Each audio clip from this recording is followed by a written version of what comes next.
Capítulo 12. La declaración de Alicia. «Estoy aquí», gritó Alicia, y, olvidando la emoción del momento, lo mucho que había crecido en los últimos minutos, se puso en pie con tal precipitación que golpeó con el borde de su falda el estrado de los jurados, y todos los miembros del jurado cayeron de cabeza encima de la gente que había dejado, y quedaron allí bataleando y agitándose. Y esto le recordó a Alicia intensamente la pecera de peces de colores que ella había volcado sin querer la semana pasada.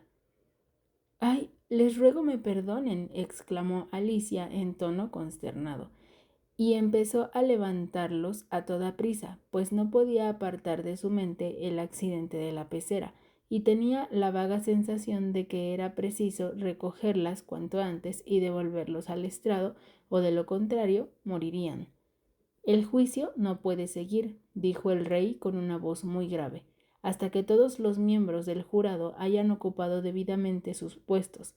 «Todos los miembros del jurado», repitió con mucho énfasis, mirando severamente a Alicia mientras decía estas palabras. Alicia miró hacia el estrado del jurado y vio que, con las prisas, había colocado a la lagartija cabeza abajo, y el pobre animalito, incapaz de incorporarse, no podía hacer otra cosa que agitar melancólicamente la cola. Alicia lo cogió inmediatamente y lo colocó en la postura adecuada. «Aunque no creo que sirva de gran cosa», se dijo para sí, «me parece que el juicio no va a cambiar en nada por el hecho de que este animalito esté de pie o cabeza». Tan pronto como el jurado se hubo recobrado un poco del shock que había sufrido y hubo encontrado y enarbolado de nuevo sus tizas y pizarras, se pusieron todos a escribir con gran diligencia para consignar la historia del accidente. Todos menos la lagartija, que parecía haber quedado demasiado impresionada para hacer otra cosa que solo estar sentada, con la boca abierta, los ojos fijos en el techo de la sala. «¿Qué sabes tú de este asunto?», le preguntó el rey a Alicia. «Nada», dijo Alicia. «¿Nada de nada?», insistió el rey. «No, nada de nada», dijo Alicia. «Esto es algo realmente trascendente», dijo el rey, dirigiéndose al jurado, y los miembros del jurado estaban empezando a anotar esto en sus pizarras, cuando intervino a toda prisa el conejo blanco.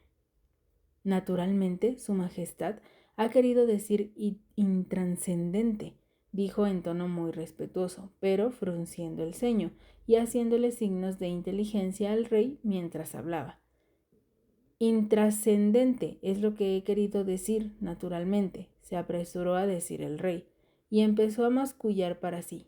«Trascendente, intrascendente, trascendente o intrascendente».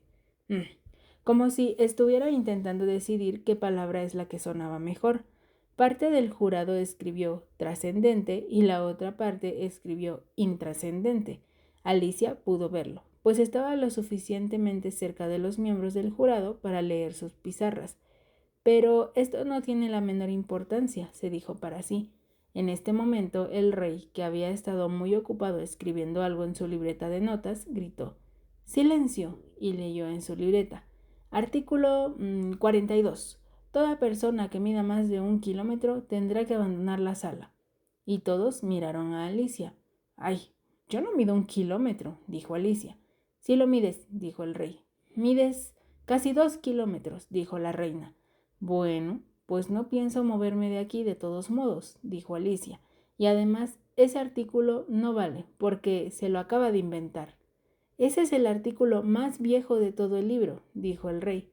«En tal caso debería llevar el número 1, ¿no es así?», dijo Alicia.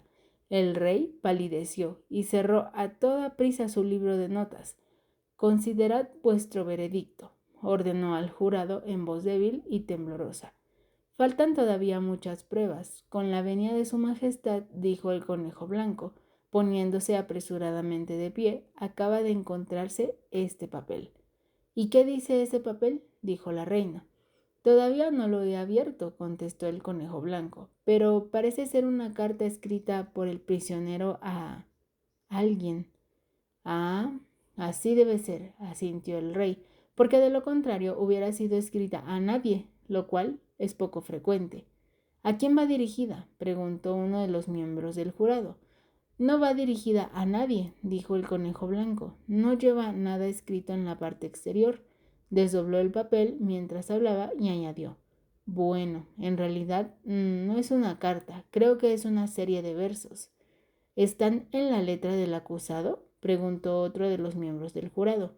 No, no lo están, dijo el conejo blanco, y eso es lo más extraño de todo este asunto. Todos los miembros del jurado quedaron perplejos. Debe de haber imitado la letra de otra persona, dijo el rey. Todos los miembros del jurado respiraron con alivio. Con la venia de su majestad, dijo el valet, yo no he escrito este papel y nadie puede probar que lo haya hecho porque no hay ninguna firma al final del escrito. Si no lo has firmado, dijo el rey, eso no hace más que agravar tu culpa. Lo tienes que haber escrito con mala intención o de lo contrario habrías firmado con tu nombre como cualquier persona honrada. Un unánime aplauso siguió a estas palabras. En realidad era la primera cosa sensata que el rey había dicho en todo el día. Esto prueba su culpabilidad, naturalmente, exclamó la reina. Por lo tanto, que le corten. Eso no prueba nada de nada, protestó Alicia. Si ni siquiera sabemos lo que hay escrito en ese papel. Léelo, ordenó el rey al conejo blanco. El conejo blanco se puso sus gafas. Ay, ¿por dónde debo empezar con la venia de su majestad?, preguntó. Empieza por el principio, dijo el rey con gravedad, y sigues hasta llegar al final, y allí te paras. Se hizo un silencio de muerte en la sala mientras el conejo blanco leía los siguientes versos. Dijeron que fuiste a verla, y que a él le hablaste de mí. Ella aprobó mi carácter, y yo a nadar no aprendí. Él dijo que yo no era. Bien sabemos que es verdad, pero si ella insistiera, ¿qué te podría pasar? Yo di una, ellos dos, tú nos diste 3 o más. Todas volvieron a ti y eran mías tiempo atrás. Si ella o yo tal vez nos vemos mezclados en este lío, él espera tú los libres y sean como al principio.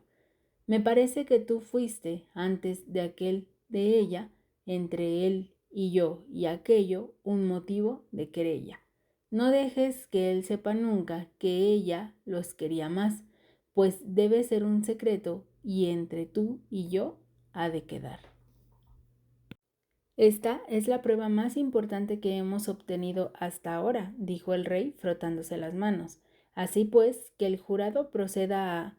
Si alguno de vosotros es capaz de explicarme este galimatías, dijo Alicia, habría crecido tanto en los últimos minutos que no le daba ningún miedo interrumpir al rey. Le doy 6 peniques. Yo estoy convencida de que estos versos no tienen pie ni cabeza. Todos los miembros del jurado escribieron en sus pizarras. Ella está convencida de que estos versos no tienen pies ni cabezas, pero ninguno de ellos se atrevió a explicar el contenido del escrito. Si el poema no tiene sentido, dijo el rey, eso nos evitará muchas complicaciones, porque no tendremos que buscárselo, y, sin embargo, siguió, apoyando el papel sobre sus rodillas y mirándolo con ojos entornados. Me parece que yo veo algún significado, y yo a nadar no aprendí. Tú no sabes nadar, ¿o sí sabes?, añadió, dirigiéndose al valet. El valet sacudió tristemente la cabeza. ¿Tengo aspecto de saber nadar, señor?, le dijo. Desde luego que no lo tenía, ya que estaba hecho enteramente de cartón. Hasta aquí todo encaja, observó el rey, y siguió murmurando para ver si mientras examinaba los versos bien sabemos que es verdad. Evidentemente se refiere al jurado, pero si ella insistiera, tiene que ser la reina. ¿Qué te podría pasar? Que, en efecto, yo di una y ellos dan 2. Vaya, esto sí que debe ser lo que hizo el de las tartas. Pero después sigue, todas volvieron a ti, observó Alicia. Claro, y aquí están, exclamó triunfalmente el rey, señalando las tartas que había sobre la mesa. Está más claro que el agua, y más adelante, antes del ataque de ella, tú nunca tienes ataques, ¿verdad, querida?, le dijo a la reina. No, nunca, dijo la reina furiosa, arrojando un tintero contra la pobre lagartija. La infeliz lagartija había renunciado ya a escribir en su pizarra con el dedo porque se dio cuenta de que no dejaba marca, pero ahora se apresuró a empezar de nuevo, aprovechando toda la tinta que le caía chorreando de la cara. Entonces las palabras del verso no pueden atacarte a ti, dijo el rey, mirando a su alrededor con una sonrisa. Había un silencio de muerte. Es un juego de palabras, tuvo que explicar el rey con acritud, y ahora todos se rieron. Que el jurado considere su veredicto, ordenó el rey, y por 100ª vez aquel día. No, no, protestó la reina. Primero quiero la sentencia, el veredicto ese después. Valiente idiotez, exclamó Alicia alzando la voz. ¿Qué ocurrencia pedir la sentencia primero? Cállate la boca, gritó la reina, poniéndose color púrpura. No quiero, dijo Alicia. Entonces que le corten la cabeza, chilló la reina a grito pelado, y nadie se movió. ¿Quién le va a hacer caso? Dijo Alicia. Al llegar a este momento ya había crecido hasta su estatura normal. No sois todos más que una baraja de cartas. Al oír esto, la baraja se elevó por los aires y se precipitó en picada contra ella. Alicia dio un pequeño grito, mitad de miedo y mitad de enfado, e intentó sacárselos de encima, y se encontró tumbada en la ribera, con la cabeza apoyada en la falda de su hermana, que le estaba quitando cariñosamente de la cara unas hojas secas que habían caído desde los árboles. Ya, Alicia, despiértate, le dijo su hermana. Has dormido bastante rato. Ah, he tenido un sueño tan extraño, dijo Alicia, y le contó a su hermana, tan bien como sus recuerdos lo permitían, todas las sorprendentes aventuras que hemos estado leyendo, y cuando hubo terminado, su hermana le dio un beso y le dijo, realmente fue un sueño extraño, cariño, pero ahora corre a merendar, que se está haciendo tarde. Así pues, Alicia se levantó y se alejó corriendo de allí, y mientras corría no dejó de pensar en el maravilloso sueño que había tenido. Pero su hermana siguió sentada allí, tal como Alicia la había dejado, la cabeza apoyada en una mano, viendo cómo se ponía el sol y pensando en la pequeña Alicia y en sus maravillosas aventuras, hasta que también ella empezó a soñar a su vez, y este fue su sueño. Primero soñó en la propia Alicia y le pareció sentir de nuevo las manos de la niña apoyadas en sus rodillas y ver sus ojos brillantes y curiosos, fijos en ella. Oía todos los tonos de su voz y veía el gesto con que apartaba los cabellos que siempre le caían delante de los ojos, y mientras los oía o imaginaba que los oía, el espacio que la rodeaba cobró vida y se pobló con los extraños personajes del sueño de su hermana. La alta hierba se agitó a sus pies cuando pasó corriendo el conejo blanco. El asustado ratón chapoteó en un estanque cercano. Pudo oír el tintineo de las tazas de porcelana mientras la liebre de marzo y sus amigos proseguían aquella merienda interminable, y la penetrante voz de la reina ordenando que se cortara la cabeza a todos sus invitados. De nuevo el bebé cerdito estornudó en brazos de la duquesa, mientras platos y fuentes se estrellaban a su alrededor. De nuevo se llenó el aire con los graznidos del grifo, el chirriar de la tiza de la lagartija y los aplausos de los reprimidos conejillos de indias, mezclado todo con el distante sollozar de la falsa tortuga. La hermana de Alicia estaba sentada allí con los ojos cerrados y casi creyó encontrarse ella también en el país de las maravillas, pero sabía que le bastaba volver a abrir los ojos para encontrarse de golpe con la aburrida realidad. La hierba sería solo agitada por el viento y el chapoteo del estanque se debería al temblor de las cañas que crecían en él. El tintineo de las tazas de té se transformaría en el resonar de unos cencerros y la penetrante voz de la reina en los gritos de algún pastor.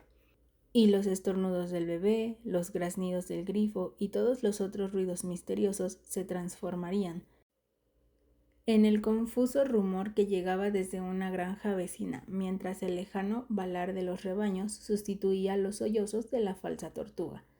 Por último, se imaginó cómo sería, en el futuro, esta pequeña hermana suya, cómo sería Alicia cuando se convirtiera en una mujer, y pensó que Alicia conservaría a lo largo de los años el mismo corazón sencillo y entusiasta de su niñez, y que reuniría a su alrededor a otros chiquillos y haría brillar los ojos de los pequeños al contarles un cuento extraño, quizás este mismo sueño del país de las maravillas que había tenido años atrás, y que Alicia sentiría las pequeñas tristezas y se alegraría con los ingenuos goces de los chiquillos, recordando su propia infancia y los felices días del verano.